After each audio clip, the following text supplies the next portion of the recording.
Hello दोस्तों, आप सब कैसे हो। आप सब आई होप बहुत खुश होगे, बहुत अच्छे से रह रहे होगे। तो दोस्तों, जो भी मेरी वीडियो को देख रहे हैं उन्हें बहुत बहुत धन्यवाद, थैंक यू। तो कुछ देखें तो कुछ सीखें। और दोस्तों, मैं आज अपना टॉपिक यही है कि मैं अपना टॉपिक पे ये पेट्रोल की कीमत इतनी क्यों बढ़ती जा रही है, इसका क्या रीज़न हो सकता है। तो मैं आज उस पर थोड़ा सा डिस्कस करूंगा और थोड़ा सा रिकॉर्ड मैं लाया हूं जो क्या अभी की करंट सरकार बोल रही है, क्या अभी आपका जो पहली सरकार थी उनका क्या टिप्पणी है। ऐसे तो इन दोनों का ही टिप्पणी लगा रहता है। तो चलिए मैं आपको बताता हूं कि reasons of increasing petrol and diesel. तो जब Dharmendra Pradhan union minister of petroleum के थे तो उन्होंने कहा, उनसे पूछा गया कि पेट्रोल और डीजल की कीमत बढ़ने की क्या रीज़न है। तो उन्होंने सिंपली बोला कि 80% इम्पोर्ट होता है, तो उसी का रीज़न है कि टैक्स बढ़ गया तो पेट्रोल की प्राइस बढ़ गई। पहला रीज़न तो उन्होंने ये दिया। दूसरा रीज़न दिया कि prime minister Manmohan Singh left oil bonds worth crore for repayment with interest. तो हमारे प्राइम मिनिस्टर मनमोहन सिंह तो छोड़कर चले गए, जितना भी बॉन्ड था, ऑयल बॉन्ड था, जो ऑयल मार्केटिंग कंपनीज को पैसा चुकाना था वो सब छोड़ के उनका सरकार चला गया। तो वो सब कर्ज उन्हें नहीं दिए थे ऑयल मार्केटिंग कंपनीज को, जो इन्हें बीजेपी सरकार को चुकानी पड़ रही है। तो कांग्रेस लीडर बोलते हैं श्री अमिताभ दुबे रिट्वीट कर कि कोई ये बड़ा बात नहीं है ऑयल बॉन्ड जिससे बढ़ रहा है कीमत पेट्रोल का। तो दोस्तों, मैंने तो ये बोला। अब मैं थोड़ा सा डाटा कलेक्ट कर लाया हूँ कि 2014-15 में सरकार कितना टैक्स कलेक्ट किया था डीजल पे, कितना पेट्रोल पे। तो पेट्रोल पे सेंट्रल गवर्नमेंट कलेक्ट किया था 29,269 करोड़। पेट्रोल पे इन्होंने 2014-15 में अपना टैक्स कंप्लीट किया था। और डीजल का टैक्स उन्होंने कलेक्ट किया था 42,881 करोड़, जो उन्होंने डीजल पे इतना टैक्स लिया था। 2014-15 की मैं बात कर रहा हूँ। और 2020-21 में फर्स्ट 10 मंथ्स का उन्होंने पेट्रोल और डीजल दोनों का कलेक्शन किया था टैक्स का 2.94 लाख करोड़। इतना उन्होंने टैक्स 2020-21 का टैक्स कलेक्ट किया था। अब दोस्तों, मैं ये कहना चाहता हूँ कि कांग्रेस के लीडर रिट्वीट करके बोलते हैं कि ये कोई बड़ा बात नहीं है, क्योंकि तीसरा पॉइंट, कांग्रेस के लीडर ये भी बोल रहे हैं कि ऑयल बॉन्ड जितना भी था वो सब तो उन्होंने पेमेंट कर दिया ऑयल मार्केटिंग कंपनीज को, फिर भी तो दाम बढ़ा हुआ है। इसका अब क्या रीज़न हो सकता। तो बीजेपी सरकार अपनी तरफ से पलटवार करती है और कांग्रेस सरकार अपनी तरफ से पलटवार करती है। दोनों के पास बहुत पैसा तो हम लोगों के पास नहीं है उतना, जो हम लोग को इतना दिक्कत का सामना करना पड़ रहा, गरीबों को सामना करना पड़ रहा। तेल की वजह से कुछ हो नहीं पा रहा, सबका काम ठप है। तेल महंगा हो गया तो फिर गरीबी और रेखा स्तर बढ़ते जा रहा। तो दोस्तों, यही मैं आपसे निवेदन करता हूँ कि कृपया आप जातिवाद पे वोट ना दें।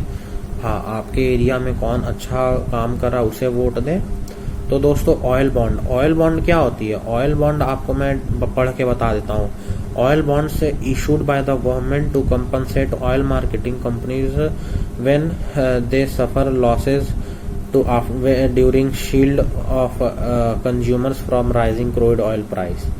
मतलब जब क्रूड ऑयल का प्राइस जब बढ़ता है तो उसे बचाने के लिए जब ऑयल मार्केटिंग कंपनी लॉस सहती है तो उसे सरकार पैसा थोड़ा सा कम करके दे देती है विथ इंटरेस्ट के साथ। तो ये ऑयल बॉन्ड का कहना है। तो दोस्तों, मैंने यही तो अपना कुछ डाटा कलेक्ट कर लाया था। बट आप खुद सोचिए, ये अभी 110 रुपये पर लीटर मुंबई में हो गई है। तो दोस्तों, इतना अगर तेल बढ़ रही है तो इसके पीछे क्या रीज़न है। अभी हाल फिलहाल में मैंने देखा था कि अब कोयले की क्वांटिटी ख़त्म होती जा रही है। अब वहाँ पे बिजली संकट आएगा।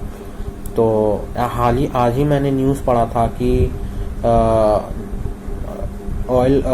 बिजली विभाग को खरीदने के लिए अडानी, टाटा, बहुत सारे ग्रुप, अब पता नहीं ये न्यूज़ फेक है कि नहीं, मैं आपसे जो भी, लेकिन बिजली विभाग भी अब प्राइवेट होने वाला है। तो दोस्तों ये क्या रीज़न चल रहा है, क्या ये लोग कर रहे हैं, गलत भी न्यूज़ हो सकता।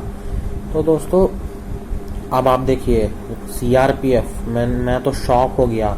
सीआरपीएफ उसकी पर्सनल मतलब प्राइवेट तरीके से भर्ती की जा रही है।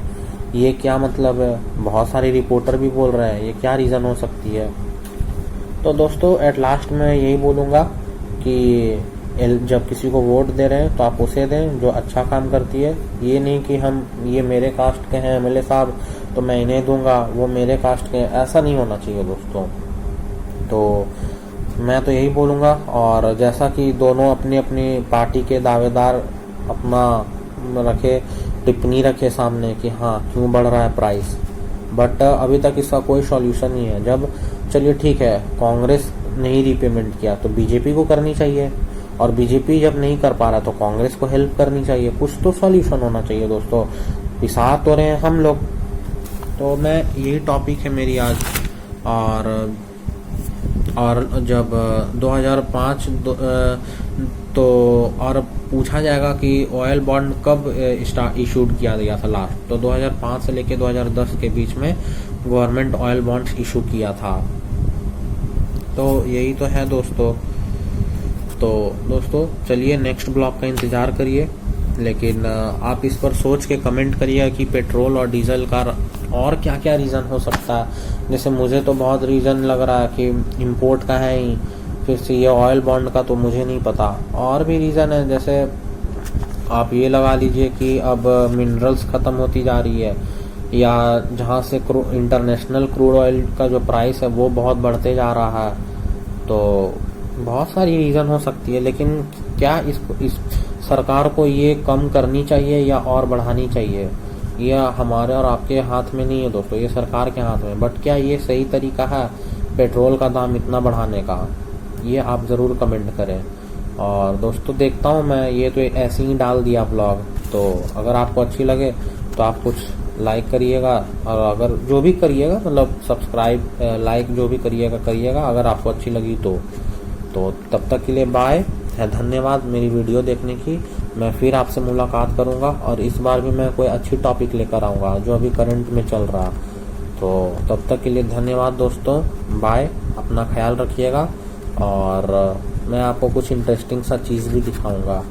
तो चलिए ठीक है दोस्तों, बाय, ध्यान रखिएगा, हैप्पी संडे, और अपना ध्यान ज़रूर रखिएगा स्पेशली कोरोना वायरस कोविड-19 में। तो धन्यवाद, चलिए बाय।